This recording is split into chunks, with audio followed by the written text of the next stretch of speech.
इस कार्यक्रम के पुण्यार्चक हैं श्री नरेश सुखबीर सिंह जी जैन विसर, धर्मपत्नी किरण नरेश जैन, पुत्र व पुत्रवधू मानव नरेश जैन, अनुराधा मानव जैन, पुत्र मोहित नरेश जैन, पौत्र Vihan Manav Jain, Aahan Manav Jain, Sabarmati Ahmedabad 5, Visat detergents private limited Ahmedabad, Dhodh Sikar प्रवासी इम्फाल बैंगलोर कलकत्ता निवासी, पिताजी स्वर्गीय श्री मिश्री लाल जी काला एवं माता श्री स्वर्गीय फूल देवी जैन की पुण्य स्मृति में कोरोना वैश्विक महामारी के शीघ्र निवारणार्थ पुण्यार्चक महेश कुमार काला एवं धर्मपत्नी श्रीमती मंजू देवी जैन, पुत्र अंकित, पुत्रवधू कृतिका, पौत्र आरव एवं अद्विक आदि काला, आचार्य श्री जी के चरणों में नमन करते हुए पुत्री एवं दामाद श्रीमती मिकिता अंकित जी गंगवाल की 10वीं सालगिरह के उपलक्ष्य में कुमारी वान्या अर्थव Gangwal Ranchi, firm variety traders complex Imphal Calcutta Bengaluru, Shrimati Suman Jain, Shri Mahendra Kumar Jain Kala, सब परिवार कोची केरल, स्वर्गीय श्री नागराज सगरी की पुण्य स्मृति में 32 शेषाद्री रोड आनंदा राव सर्कल बेंगलुरु, श्रीमती शोभा नागराज सगरी बेंगलुरु, पुत्री सौभाग्यवती रेखा मोहन कुमार वड़कुद्रे, दामाद श्री मोहन कुमार वड़कुद्रे, पुत्री सौभाग्यवती प्रतिभा सदन, दामाद श्री सदन कुमार बेंगलुरु, पुत्री सौभाग्यवती सची देवी रवि कड़बी, दामाद रवि कड़बी बेंगलुरु,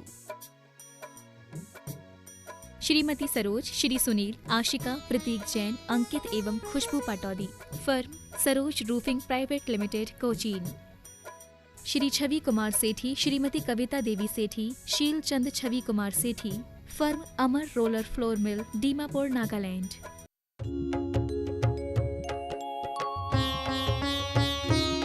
शंका समाधान।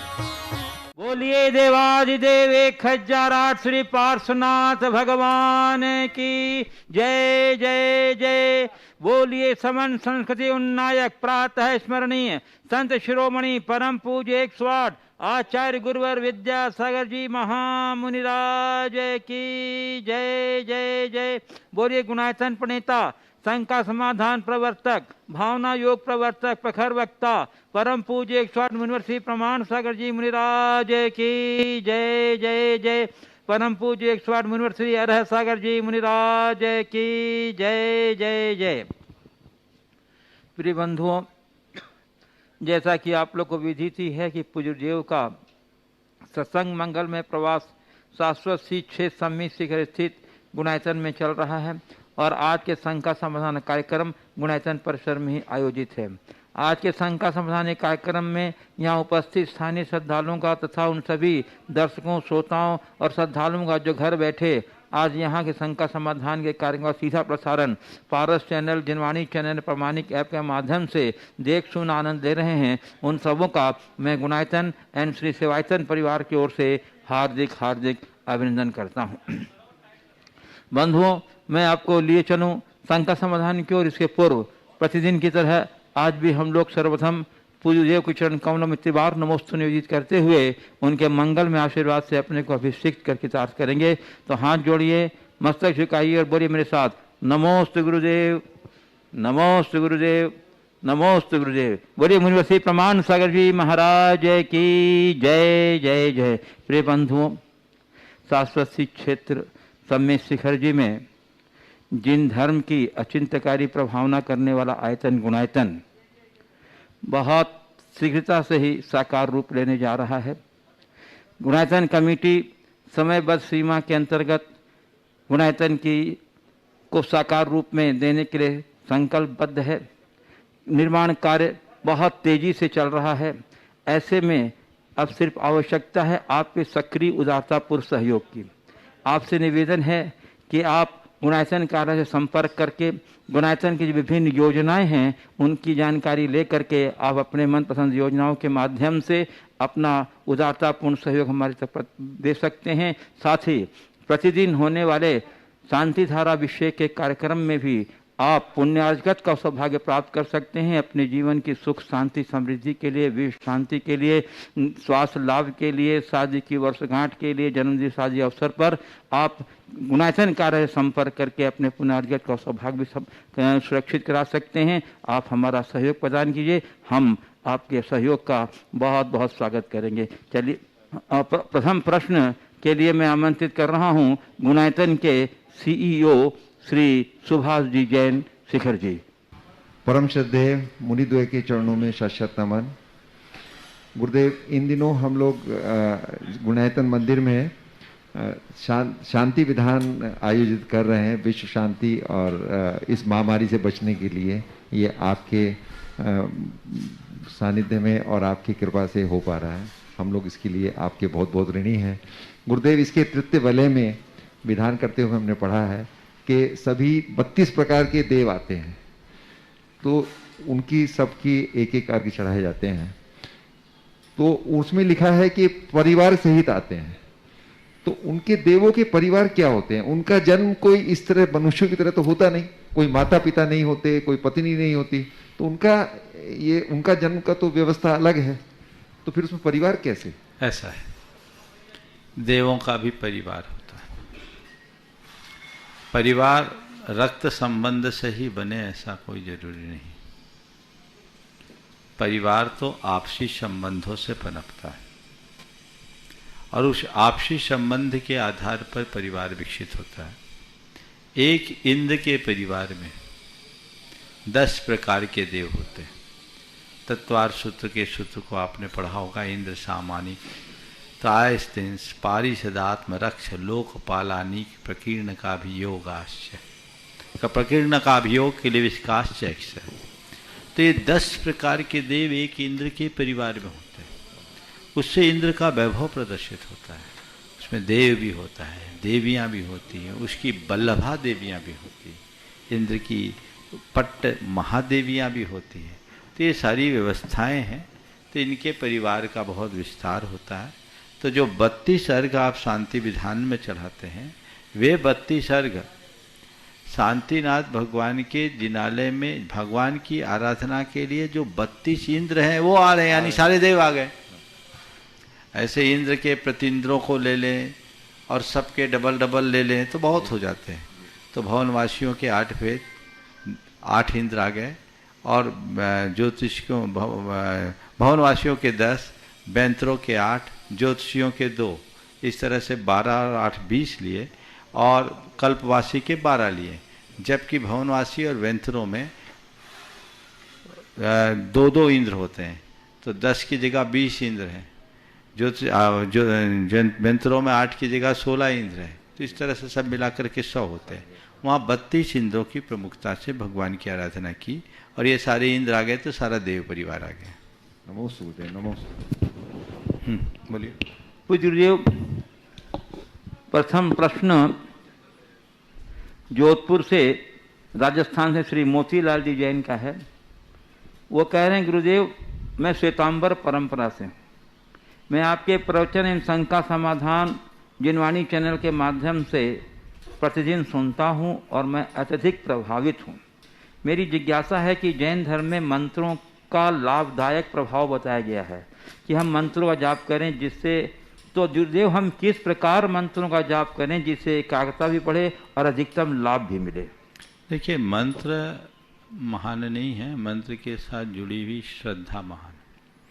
तो हम किसी भी मंत्र का अगर जाप अनुष्ठान करते हैं तो सबसे पहले उस मंत्र के प्रति हमारी आंतरिक श्रद्धा होनी चाहिए और प्रगाढ़ श्रद्धा होनी चाहिए। श्रद्धा पूरित भावों से जब हम मंत्र आराधन करते हैं तो वह हमारे जीवन के उत्कर्ष का आधार बनती है। फिर मंत्र का शुद्ध उच्चारण करने का प्रयास करना चाहिए। फिर उस मंत्र जाप में अप्रमाद होना चाहिए, तंद्रा नहीं, आलस नहीं, स्थिर आसन, स्थिर चित्त। मंत्र जाप करते समय हृदय में अपार प्रसन्नता और उमंग होनी चाहिए। उत्कंठा के साथ, उल्लास के साथ मंत्र का जाप करें और इतनी सारी व्यवस्थाएं करेंगे तो मंत्र जाप में आपकी तन्मयता भी होगी और वही तन्मयता आपके जीवन के लिए वरदान बनेगी।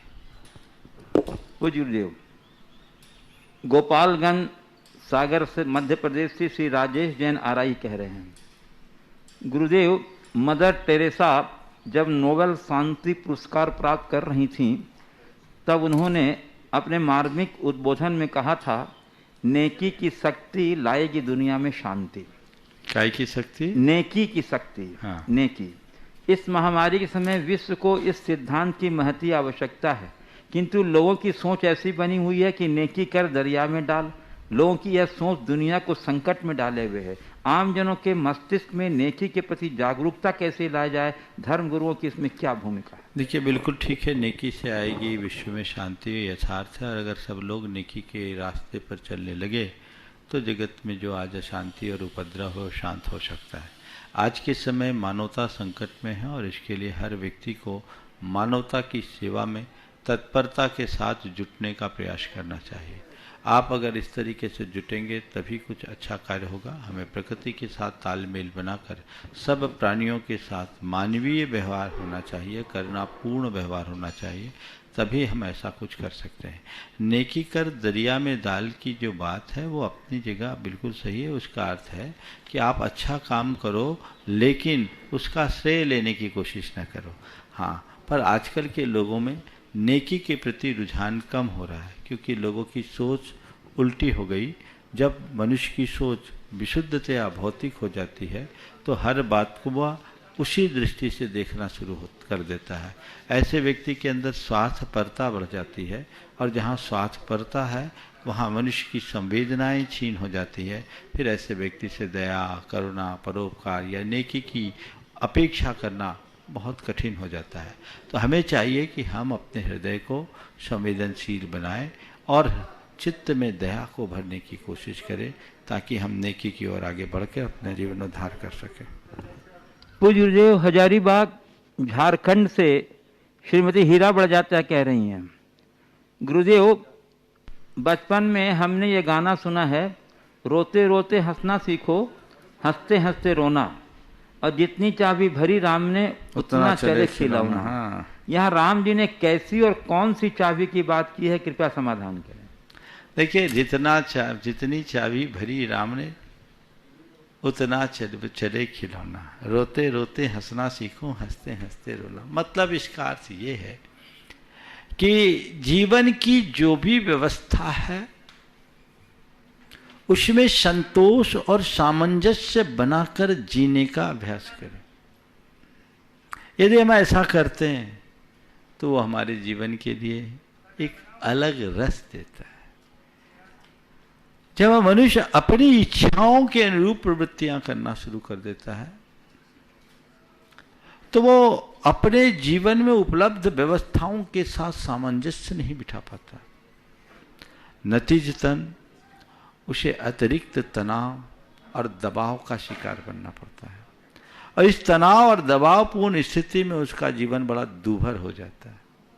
तो हमें चाहिए कि हम हर स्थिति में एडजस्ट होकर जीने का अभ्यास करें, ताकि हम अपने जीवन का हर पल आनंद ले सकें।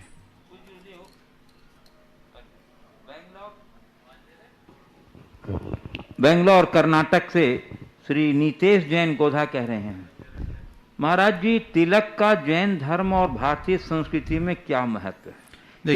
क्या तिलक का कोई विशेष महत्व का उदाहरण जैन शास्त्र में मिलता है?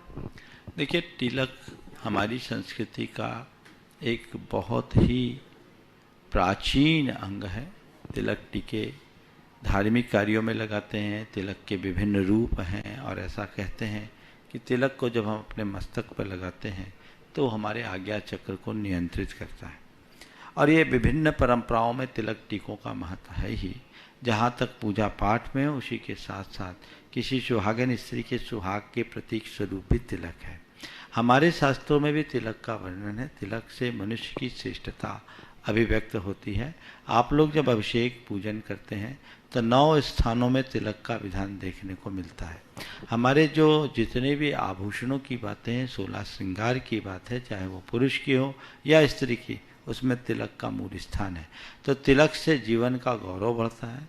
तिलक हमारे जीवन में सकारात्मकता को उत्पन्न करता है, इसलिए तिलक टीके का उपयोग करना चाहिए। पूज्य गुरुदेव, जबलपुर मध्य प्रदेश से स्वाति जैन कह रही हैं, महाराज श्री, यदि किसी व्यक्ति को अंग्रेजी दवाइयों का त्याग और ऐसी बीमारी हो जाती है जिसका इलाज केवल अंग्रेजी दवाइयों से ही संभव है, तो क्या ऐसी स्थिति में उसे अंग्रेजी दवाइयाँ लेनी चाहिए या अपने नियम के प्रति दृढ़ संकल्पित रहते हुए संलेखना ग्रहण करना चाहिए? व्यक्ति की अवस्था, रोग की अवस्था इन सब बातों पर विचार करके काम करना चाहिए। यदि व्यक्ति की अवस्था अच्छी है, उम्र अच्छी है, अभी वो युवा है और रोग की ऐसी अवस्था है जो साध्य हो, जिसे नियंत्रित किया जा सकता हो, तो हमें चाहिए कि ऐसी अपवादात्मक स्थिति में जो कोई भी व्यवस्थाएं हैं उसका लाभ ले, शुद्ध दवा ले। और ऐसे भी मैं हमेशा कहता हूँ, हमें पैथी से नहीं, हमें अहिंसा से बंधना चाहिए। हमारा व्रत अहिंसा, हमारा व्रत पैथी नहीं। हमें ये ध्यान में रखना चाहिए कि हर आयुर्वेद की औषधि भी शुद्ध नहीं है, तो एलोपैथ की सभी दवाएं अशुद्ध नहीं हैं।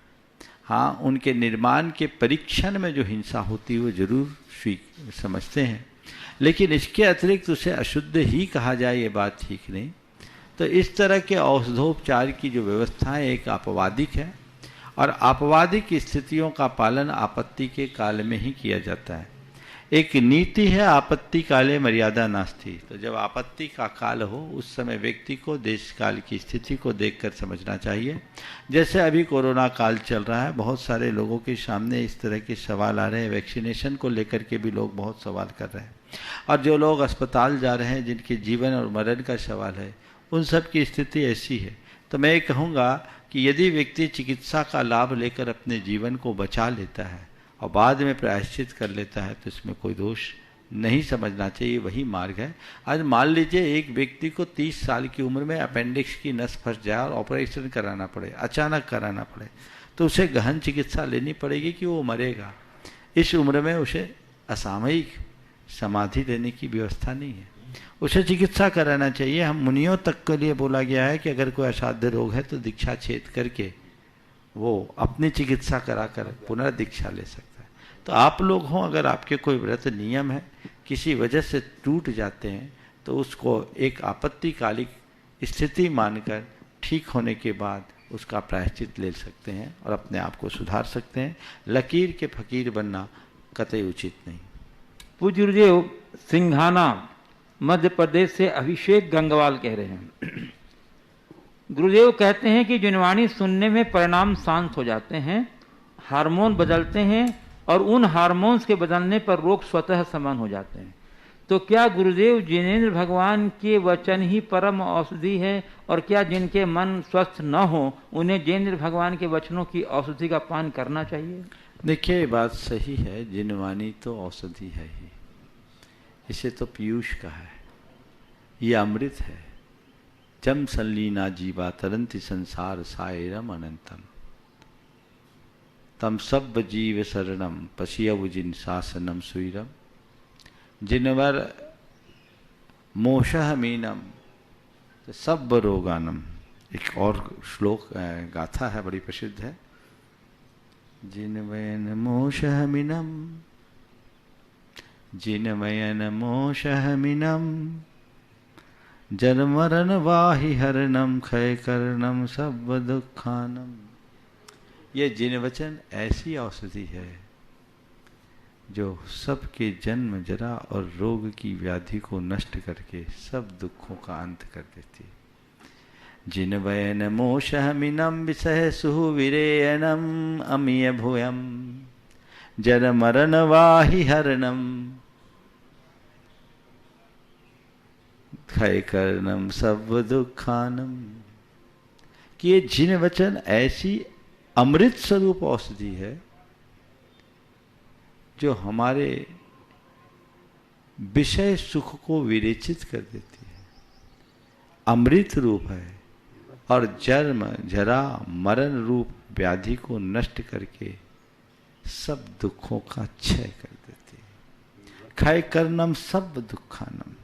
तो ये तो है, लेकिन कब? जब हमारे अंदर उसके प्रति श्रद्धा हो। तो जिस जिन वचन से जन्म जरा मरण का नाश हो जाए, उस जिन वचन से और क्या नहीं होगा। हाँ, आप जिनवाणी पर श्रद्धा रखते हुए अपने आप को उसमें तन्मय करते हो, तो इससे उत्पन्न आपका भावनात्मक परिवर्तन आपके स्वास्थ्य को बहुत अंशों तक प्रभावित करता है। इसका अर्थ मैं ये नहीं कह रहा हूँ कि अभी तुम बीमार पड़ रहे हो तो जिनवानी खोल करके सुनना पढ़ना शुरू कर दो, इलाज मत कराओ, क्योंकि मुझे मालूम है कि आप कितनी तत्परता से पढ़ते हो, कितनी तत्परता से सुनते हो। जिनवानी में ही बीमार पड़ने पर चिकित्सा कराने का विधान बताया, समझ गए, और अकाल मरण से बचने की बात की है। इसलिए जिन वचन का प्रभाव है, तन की बीमारी जिन वचनों से जाए या न जाए, पर मन की सारी बीमारी तो जिन वचन समाप्त कर सकते हैं वो हम आत्मसात करें, तभी कुछ अच्छा होगा। इनका प्रश्न है गुरुदेव, जिनके मन स्वस्थ ना होने जिन्हें भगवान के वचनों की औषधि अपान मैंने कहा कि जिसके हृदय में श्रद्धा नहीं उसके लिए जिन वचनों का कोई असर नहीं। आप उस तरह से करें, और भावना योग इसका बड़ा कारगर उपाय भी है।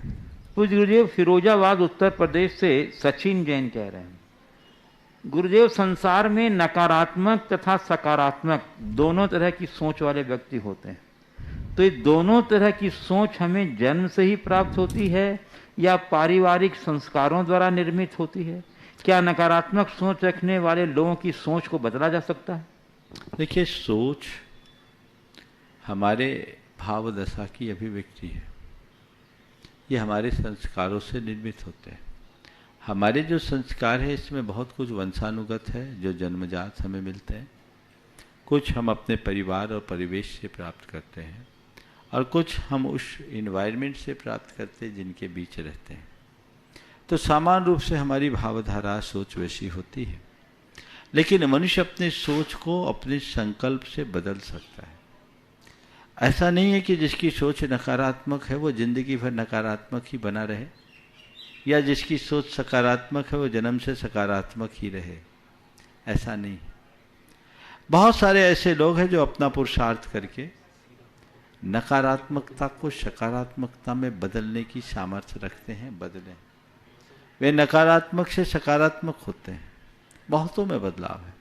तो हमें चाहिए, मैं जन्म से कैसा था मुझे नहीं मालूम, पर मुझे कैसा बनना ये मुझे पता है, और जैसा मुझे बनना है मुझे उसकी धुन जगानी चाहिए, हर पल उसे अपना ध्येय बनाना चाहिए, उसकी लगन में लग जाना चाहिए, तभी हम कुछ अच्छा कर पाएंगे। पूज्य गुरुदेव, रीठी कटनी से कुमारी मयूरी जैन कह रही हैं, गुरुदेव ये सोचना कि एक दिन सब ठीक हो जाएगा, पर जिनके अपने लड़ाई में चले गए महाराज जी, क्या उनके लिए कभी कुछ ठीक हो पाएगा? देखिए, ये सोचना सब ठीक हो जाएगा मन को ठाड़स देने का एक सकारात्मक विचार है। अब जिनके चले गए तो चले गए। मैं तो आपसे पूछता हूं, अगर कोई घाव होता है, दुख देता है, पर कितने दिन? एक दिन घाव भरता है ना। कितना भी गहरा जख्म हो एक दिन भर देता है। इसी तरह समय हमारे जीवन में कितना बड़ा घाव क्यों ना करे, समय ही उस घाव का मरहम बन जाता है। अपने चले गए, आना जाना तो लगा हुआ। हमने अतीत में न जाने कितनों को खोया है, तब तो हम यहाँ आए, और आज हम गए, कल आज वो गए, कल हमें जाना होगा। सबको आना जाना लगा है। इसलिए जो चले गए, अब उनका रोना रोने से तो कुछ होगा नहीं। मानता हूं उनके जाने से एक बड़ी रिक्तता आई है, लेकिन एक बात ध्यान रखना, समय एक ऐसा तत्व है जो हर रिक्तता को भर देता है। आज ठीक नहीं है, कल ठीक हो जाएगा। इसलिए सब ठीक हो जाएगा, इस भावधारा को अपने चिंतन का अंग बनाना चाहिए। इससे आपके अंदर की आशा सुरक्षित रहेगी, मन में हताशा नहीं होगी, और यही व्यक्ति को कर्मठ और सक्रिय बनाएगी। पूज्य गुरुदेव, स्मृति नगर इंदौर से नवीन ठोलिया पूछ रहे हैं, महाराज जी, साक्षी भाव और दृष्टा भाव दोनों क्या है, दोनों में क्या अंतर है, और इन भावों में हम किस प्रकार कर्म बंध से बच सकते हैं? देखिए, साक्षी भाव या दृष्टा भाव क्या है? नदी बहती है, नदी की धार में जो आता है सब बह जाता है, पर जो नदी के तट हैं वे जहां के तहां रहते हैं। तट नदी के साथ बहते हैं क्या? बस जीवन की धार में जो आए, तटस्थ बनकर के जियो, इसी का नाम साक्षी भाव है। यही दृष्टा भाव है। जो आ रहा है ठीक है, उसे केवल जानो और देखो, उसके बहाव में बहो मत, उसमें इष्टानिष्ट संकल्प विकल्प मत करो, उसमें किसी भी प्रकार का इष्टानिष्ट संकल्प विकल्प मत करो। जो है सो है। ऐसी सोच यदि अपने मन में बनाएंगे तो वो हमारे जीवन में बड़ा व्यापक बदलाव घटित करेगा। यही तटस्थता है। पूज्य गुरुदेव, उदयपुर राजस्थान से अनिल मेहता कह रहे हैं, गुरुदेव गुरुवाणी सुनते समय, पूजा करते समय, ध्यान करते समय कहा जाता है ये कमर सीधी रखें, कमर सीधी रखने से ग्रह व मंत्र का हमारे शरीर पर कोई प्रभाव पड़ता है, तो गुरुदेव उसका अनुभव कैसे करें? देखिए, कमर झुकना हताशा का द्योतक है।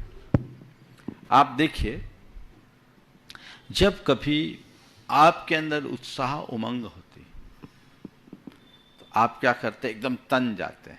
ये विक्ट्री का निशान भी ऐसे ही बनता है, एकदम तन जाते हैं। ये अंदर से ऊर्जा और उत्साह को जन्म देता है। और जब कभी आप थक जाते हैं, हताश हो जाते हैं, मुंह लटका के बैठे आप ऐसे है। तो कमर का झुकना जीवन से हताशा का द्योतक है। तो यदि आप अपने जीवन में कुछ अच्छा पाना चाहते हो तो कमर कस के बैठो, यानी कमर सीधी करो, हताश मत हो।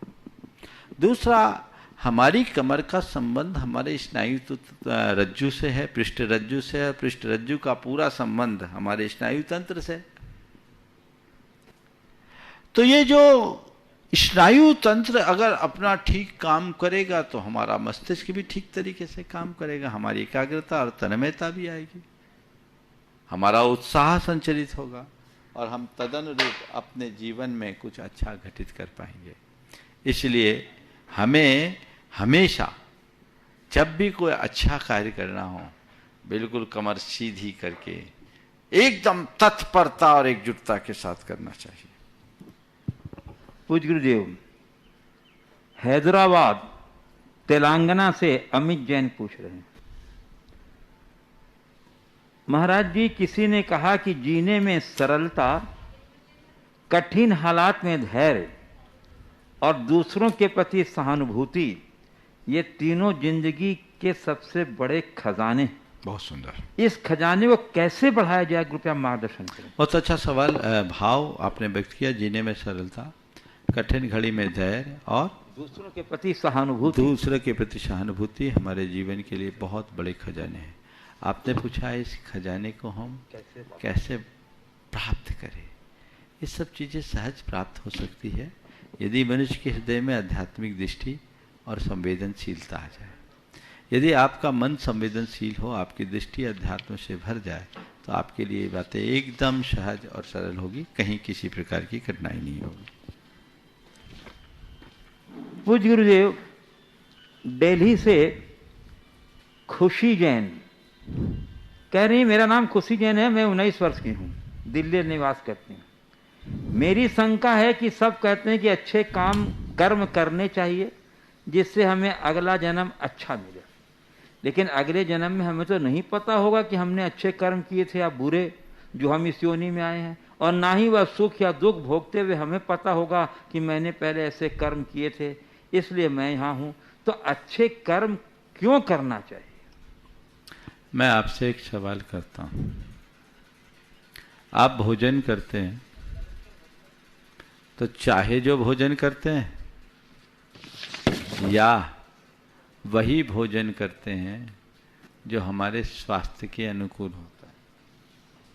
उत्तर स्वाभाविक है, स्वास्थ्य के अनुकूल ही भोजन करेंगे। जो स्वास्थ्य के विरुद्ध हो वो भोजन करना कोई पसंद नहीं करेंगे।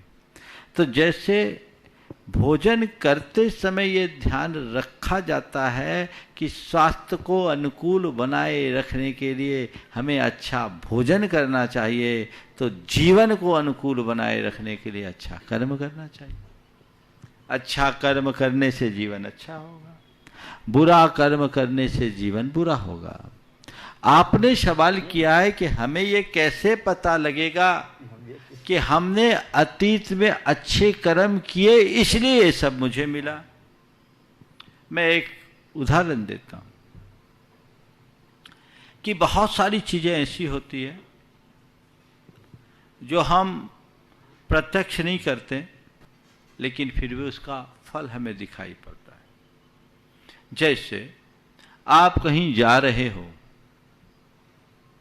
और देख रहे हो कि पूरा नगर सजा हुआ है, घर घर में तोरण द्वार बने हैं, एक व्यक्ति एक स्वर्ण रथ पर बैठ करके चला रहा है या एक ऐसे वाहन पर चला रहा है जिसमें उसे बहुत रथ का आकार दिया है, और हर कोई उस पर फूल बरसा रहे, माला पहना रहे हैं, और हमारे लाल का स्वागत, हमारे लाल का स्वागत, ऐसा बार बार कह रहे हैं। क्या अनुमान लगाओगे?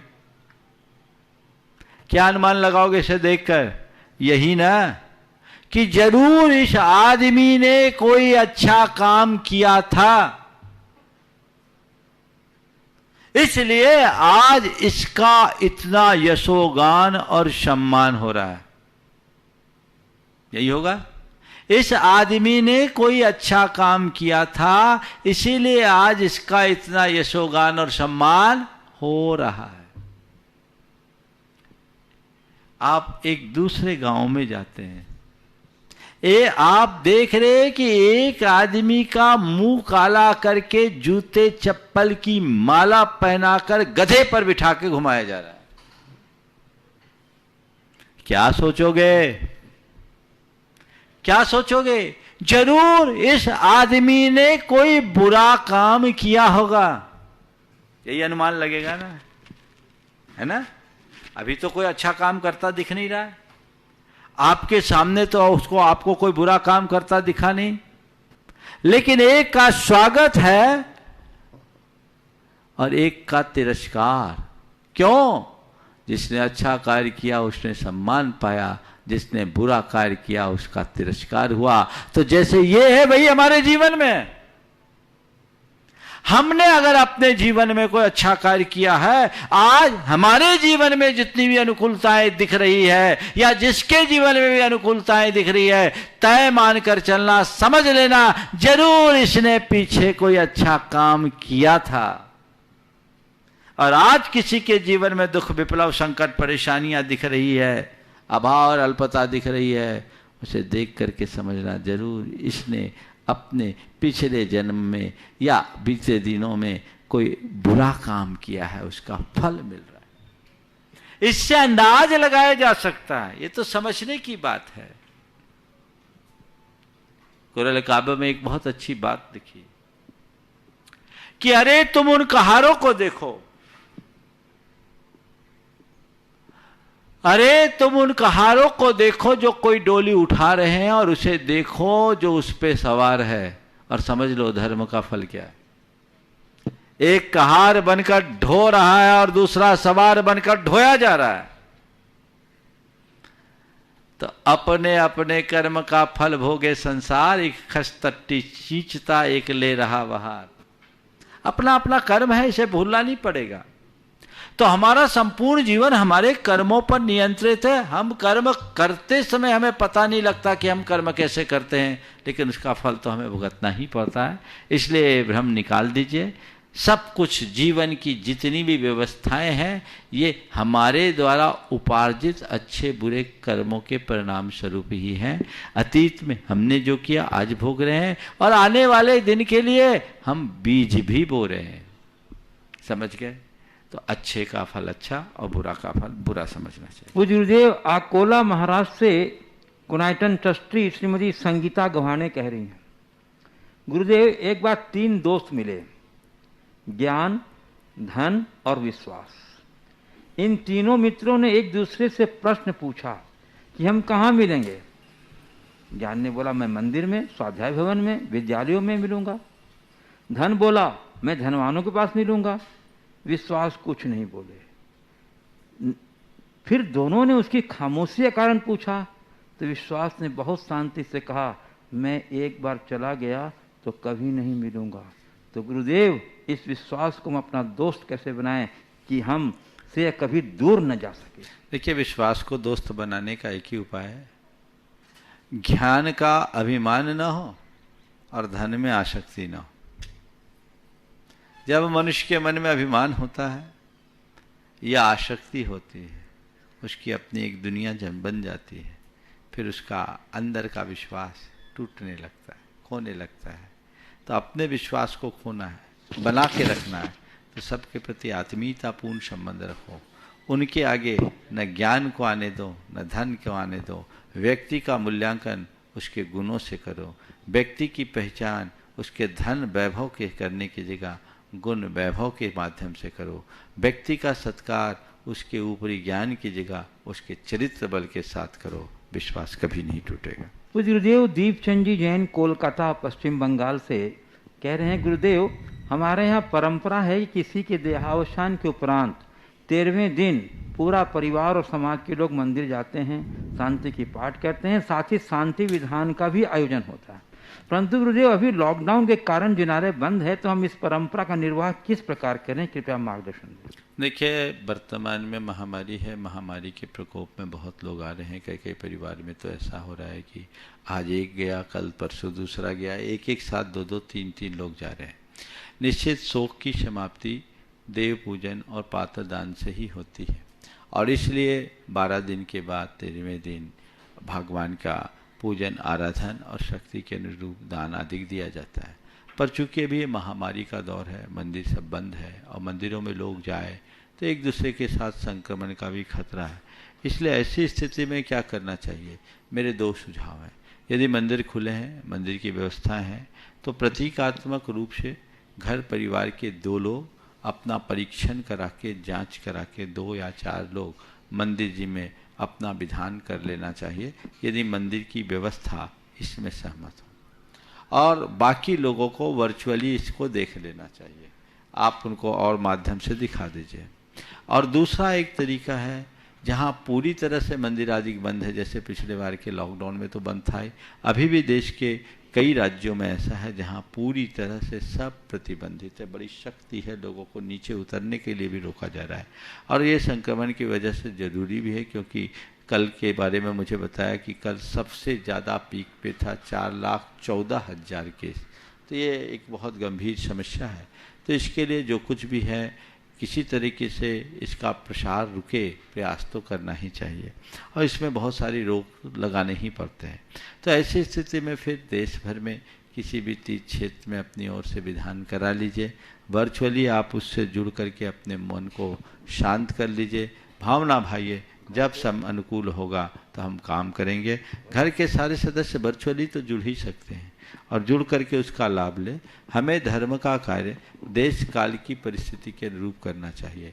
हालांकि जहाँ तक मैंने सुना है और देखा है, ऐसे परिवारों को समाज के लोग भी बड़ी आत्मीयता प्रदर्शित करते हुए अवसर देते हैं। मंदिरों में सीमित लोगों के माध्यम से उनकी व्यवस्थाएं करा देते हैं, और ये कराना भी चाहिए, क्योंकि दुख की घड़ी में अगर भगवान के द्वार को भी बंद कर देंगे तो वो कहाँ जाएंगे।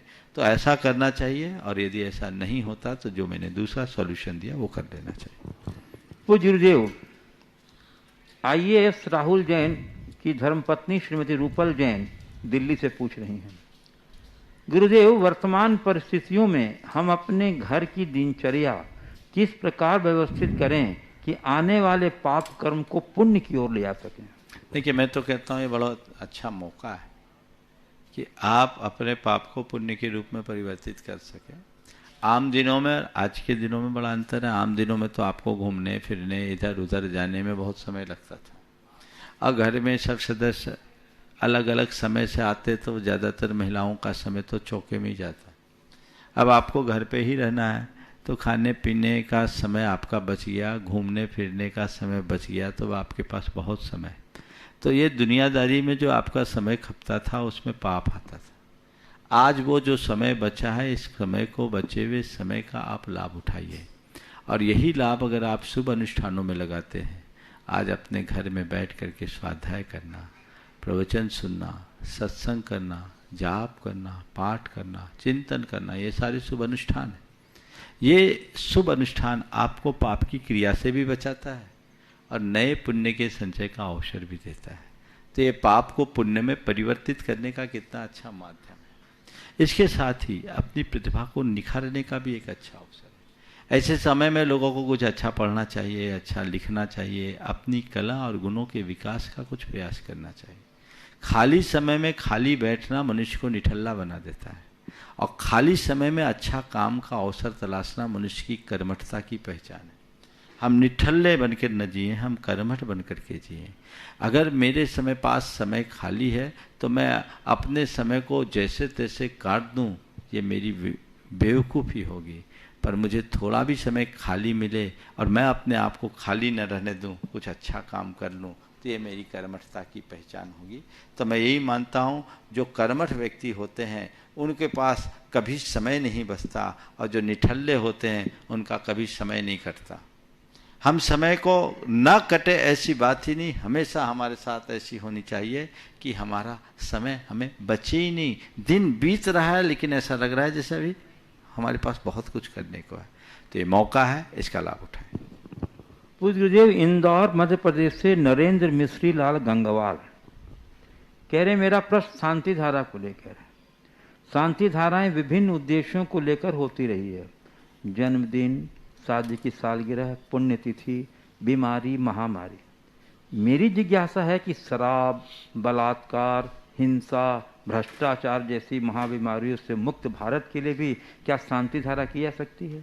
मैं अपने जन्मदिन को कभी नहीं मनाता हूँ, पर क्या इस दिन देश को इन 4 महामारियों से मुक्त करने के लिए शांति धारा करवा सकता हूँ? क्यों नहीं, ये भी एक सद्भाव है। लोक में शांति, सद्भावना, धर्म की स्थापना और सत्संस्कारों का आरोप हो, प्रतिष्ठा हो, ऐसे भाव से करने में कोई बहुत बुराई नहीं है। ये सारा संसार व्यसन मुक्त हो जाए, सबका जीवन धर्ममय हो जाए, सभी सदाचार के राह पर चले, ऐसे भाव से शांति धारा करने में कोई हानि नहीं। पूज्य जी, सतना मध्य प्रदेश से अतुल दुबे व डॉक्टर RK जैन संयुक्त रूप से पूछ रहे हैं, गुरुदेव आपका एक दिन आलस पर प्रवचन हुआ था, बहुत अच्छा था और हम अब इसका जीवन में आनंद भी ले रहे हैं। मेरी जिज्ञासा ये है कि पिता नियमित दिनचर्या, संयमित खान पान से चल रहा है, लेकिन एक बहुत ज़्यादा बड़ी ज्वलंत समस्या है कि बच्चों को पिताजी अच्छी आदतों, बातों का अनुसरण करना चाहिए, लेकिन पिताजी बार बार बच्चों को अच्छी नियमित दिनचर्या के बारे में कहते हैं तो घर में अशांति होने लगती है, जो हम घर घर में देख रहे हैं। इस भावात्मक और नाजुक समस्या का ध्यान कैसे हो, जबकि हर माता पिता चाहते हैं कि उनके बच्चे उनसे आगे बढ़ें, पढ़ाई में, संस्कार में, नियमित व्यायाम, दिनचर्या दें। देखिए, बहुत ही गंभीर बात आपने उठाई। पिता अगर नियमित दिनचर्या अपना रहे हैं तो ये उनके लिए बहुत अच्छी बात है। बच्चों को उनका अनुकरण करना चाहिए, लेकिन आजकल के बच्चों की अपनी दुनिया होती है और ज़्यादातर वो पिताओं की क्रियाकलापों से थोड़े दूर रहते हैं। इसके पीछे मुझे बच्चे कम, माता पिता ज़्यादा जवाबदार दिखते हैं। ऐसा मैं इसलिए कह रहा हूँ कि आपने बच्चों को जिस समय ये सब पाठ पढ़ाना चाहिए, सिखाना चाहिए, संस्कार जगाना चाहिए, उस समय ध्यान ही नहीं दिया। अगर आपने प्रारंभ से ध्यान दिया होता तो आपके बच्चे आज आपका ही अनुसरण करते, आपके पद चिन्हों पर चलते। मैं एक आदर्श पिता उसी को मानता हूँ जो अपना आचरण और व्यवहार ऐसा रखे कि उसकी संतान के लिए वही उसका रोल मॉडल बन जाए। अगर किसी व्यक्ति से पूछा जाए कि इस दुनिया में सबसे अच्छे इंसान तुम्हारे लिए कौन है, तो वो कहे मेरे पिताजी। अगर ये गौरव तुमने प्राप्त किया तो समझना आपने जीवन में बहुत कुछ पा लिया।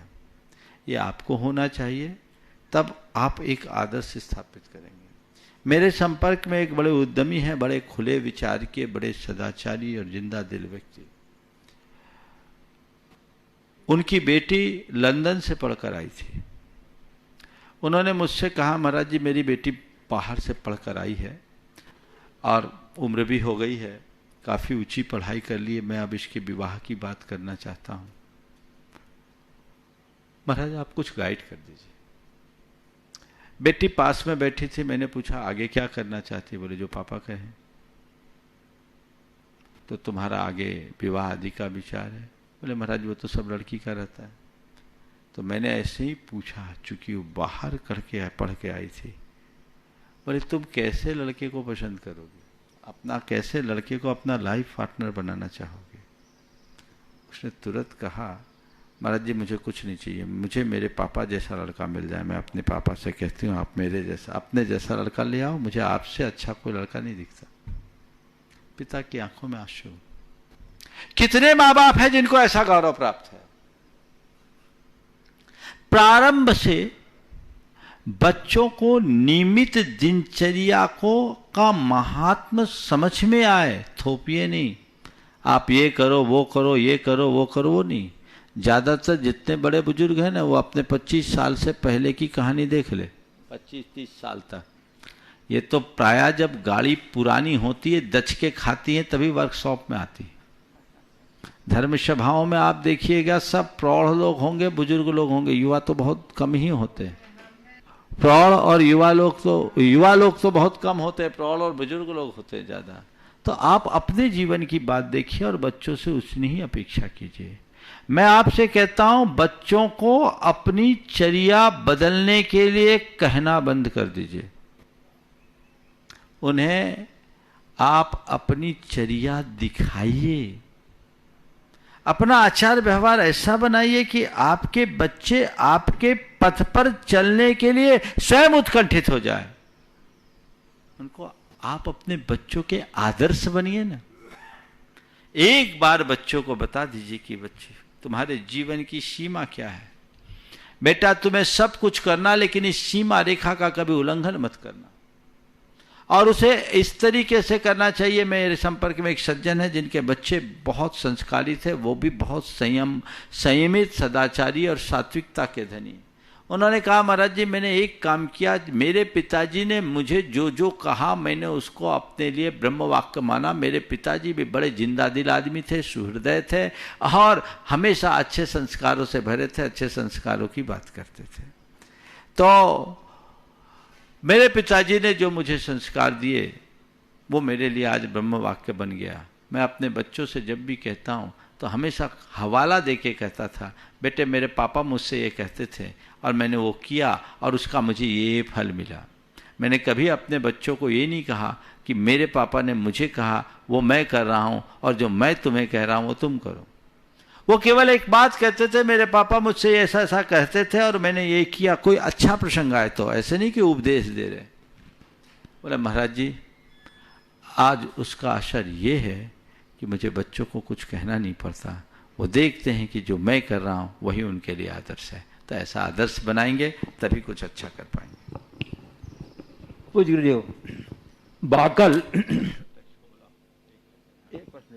बाकल मध्य प्रदेश से संजय सीमा मोदी कह रहे हैं, वक्त, दोस्त और रिश्ते वो चीजें हैं जो मिलती तो मुफ्त हैं, मगर इनकी कीमत का पता तब चलता है जब ये कहीं खो जाती है। मेरी शंका यह है कि मुफ्त में मिली इन बहुमूल्य चीजों की कीमत हम कैसे करें ताकि ये हमेशा हमारे पास रहे, कहीं खोने न पाए। जिन्होंने इन्हें खो दिया है उनकी हाल देखो, जिन्होंने इन्हें खो दिया है उनकी हालत देख लो और फिर तुम्हें समझ में आ जाएगा वक्त की कीमत क्या है। बंधुओं, अब गुरुदेव मैं यहाँ उपस्थित जिज्ञासुओं का आमंत्रण करना चाहता हूँ। सर्वप्रथम ब्रह्मचारी अनिता दीदी, मैं बाल ब्रह्मचारिणी अनिता दीदी को आमंत्रित कर रहा हूँ, वो आए।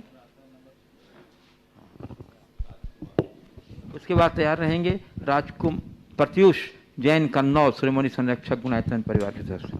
दोनों मुनिराजों के कोटि कोटि चरणों में कोटि कोटि नमन। महर्षि, ये बड़ी दुविधा है ये महर्षि, सिलाई मशीन में अगर धागा नहीं डालते हैं तो चलती है लेकिन कपड़ा सिलती नहीं है। ऐसा लगता है जिंदगी भी कुछ ऐसी चल रही है और कुछ सिल नहीं रहा। इस चलती हुई जिंदगी में ऐसा कौन सा धागा डालें जो चले भी अच्छा और ऊर्जावान सिलाई भी दे। बहुत सुंदर, बहुत अच्छा वाक्य आपने कहा कि सिलाई मशीन में यदि धागा न डाले तो मशीन चलती तो दिखती है लेकिन कपड़ा नहीं सिल पाती। हमारे जीवन में भी ऐसा बहुत कुछ देखने में आता है कि जिंदगी चल तो रही है लेकिन कुछ सी नहीं पा रही, उसके पीछे धागे का अभाव है। आपने पूछा है कि इस जीवन की सिलाई मशीन से कुछ अच्छा कपड़ा सिला जा सके तो उसके लिए कौन से धागे का इस्तेमाल करें। मैं तो कहूँगा एक ही धागा है, वो है प्रेम का धागा, जो सबको जोड़ दे। हृदय में प्रेम भरा रहे। जब मनुष्य का हृदय प्रेम से भर होता है तो जीवन बदल जाता है। मन में प्रेम होना चाहिए, सद्भाव होना चाहिए। आज के समय में सबसे ज्यादा यदि कमी हुई है तो इस प्रेम के तत्व की कमी है, और उस प्रेम के कमी के कारण बहुत कुछ खो रहा है। सब चल रहा है, पूरा जीवन यांत्रिक बन गया है, उसका प्राण सूख रहा है। तो हमें प्रेम भाव को जगाना चाहिए। प्रत्युष। नमस्ते महर्षि। श्रीमती शोभा पाटोदी साढ़म, उसके बाद तैयार रहेंगी श्रीमती लता जैन गंगवाल, गया बिहार। नमोस्तु महाराज जी, नमोस्तु महाराज जी, नमोस्तु महाराज जी। दोनों महाराज जी के चरणों में नमोस्तु। महाराज श्री, मेरी ये शंका है कि मोह और राग में क्या अंतर है, कृपया इसका समाधान करो। मोह और राग में क्या अंतर? देखो, कोई व्यक्ति हमसे दूर चले जाए और उसके याद में पागल हो जाए, हर पल हर पल हर पल केवल उसी की चर्चा, उसी की चिंता, और कोई व्यक्ति हमारे सामने हो, हम उससे हिल मिल कर बात करें, उसके सुख दुख में साथ दें, जैसी आवश्यकता और अपेक्षा हो उसका सहयोग करें। दोनों अलग अलग है ना। पहले वाले का नाम मोह है और दूसरे वाले का नाम राग है। मोह राग पूछा कि प्रेम? राग। ये दूसरा प्रेम है। मोह और राग, राग मोह की संतान है। किसी के प्रति जुड़ाव होना राग है, और किसी को में अपनत्व की बुद्धि हो जाना मोह। मोह में पर के साथ ऐक्य बुद्धि होती है, उसमें ही अपनत्व हो जाता है। और राग में वस्तु के प्रति आकर्षण होता है, व्यक्ति के प्रति आकर्षण होता है, पर स्वरूप का बोध साथ में जुड़ा रहता है। बस मैं शरीर हूं ये मानना मोह है, पर मैं शरीर में हूं ये समझना राग है। शरीर मेरा है ये राग की अभिव्यक्ति है, लेकिन मैं शरीर ही हूं ये मोह की उत्पत्ति है। शरीर की उत्पत्ति मेरी उत्पत्ति, और शरीर का विनाश मेरा विनाश, ये मोह प्रेरित मान्यता है। लेकिन शरीर की सुरक्षा में जीवन की सुरक्षा ये राग प्रेरित भावना है। इन दोनों में ऐसा अंतर समझना चाहिए। नमोस्तु महाराज जी। श्रीमती लता जैन गंगवाल, गया बिहार। नमोस्तु गुरुजी। गुरुजी नमोस्तु। गुरुजी, मेरा प्रश्न है कि त्रियंचों का शरीर बहुत ताकतवर होता है और मनुष्य का शरीर कमजोर होता है, तब भी ज्ञानियों ने, या जहां मैंने पढ़ा है कि मनुष्य को बहुत ज्यादा, अनंत ज्ञानियों ने भी बहुत ऐसा कहा है कि मनुष्य की प्रशंसा बहुत करते हैं। ऐसा क्यों? बात बिल्कुल सही। अगर देखा जाए तो मनुष्य का कुछ भी काम का नहीं है। एक मच्छर भी मनुष्य को हिला देता है, एक बिच्छू भी मनुष्य को हिला देता है। लेकिन फिर भी एक बार मैंने कहा, मुझसे एक सवाल किया गया कि मनुष्य को प्रकृति की सर्वश्रेष्ठ कृति क्यों कहा जाता है, जबकि देखने में आता है कि मनुष्य के पास न तो घोड़े जैसा बल है, न हाथी जैसी, घोड़े जैसी शक्ति है, न हाथी जैसा बल है, न शेर जैसा पराक्रम है, न चीता जैसी चपलता है। एक छोटा सा बिच्छू भी हिला देता है, फिर भी मनुष्य को इस प्रकृति में सर्वश्रेष्ठ कृति क्यों कहा जाता है? तो मैंने कहा, बस मनुष्य के पास एक ही शक्ति है जो संसार के किसी प्राणी के पास नहीं, वह है विचार की शक्ति। मनुष्य के पास ऐसा विचार है जिसके बल पर वो घोड़े पर लगाम कर सकता है, हाथी पर अंकुश लगा सकता है, शेर को पिंजरे में बंद कर सकता है, चीता को भी अपने बस में बसा सकता है, सबको अपनी मुट्ठियों में रख सकता है। ये विचार की शक्ति बहुत बड़ी ताकत है। तो सच्चे अर्थों में देखा जाए तो मनुष्य का मूल्य उसके विचारों से है। शास्त्रकारों ने मनुष्य शब्द की व्युत्पत्ति करते हुए कहा, मनेन उत्कटा मानवः, जो मन से उत्कृष्ट है, मन से उत्कट है, मन से समृद्ध है, मन से समर्थ है, वही मानव।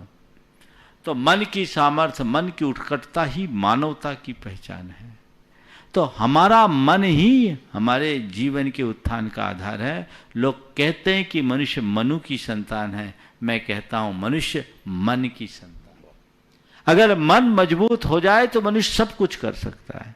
तो हमें चाहिए कि हम अपने मन को मजबूती प्रदान करें, उसे वो ऊंचाई दे जिससे जीवन का उत्कर्ष कर सके।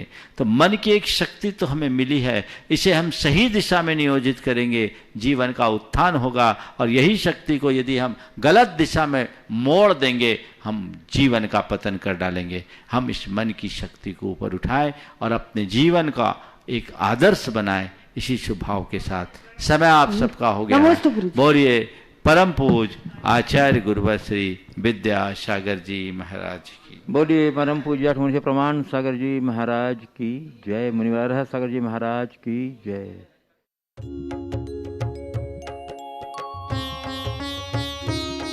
शक का समाधान।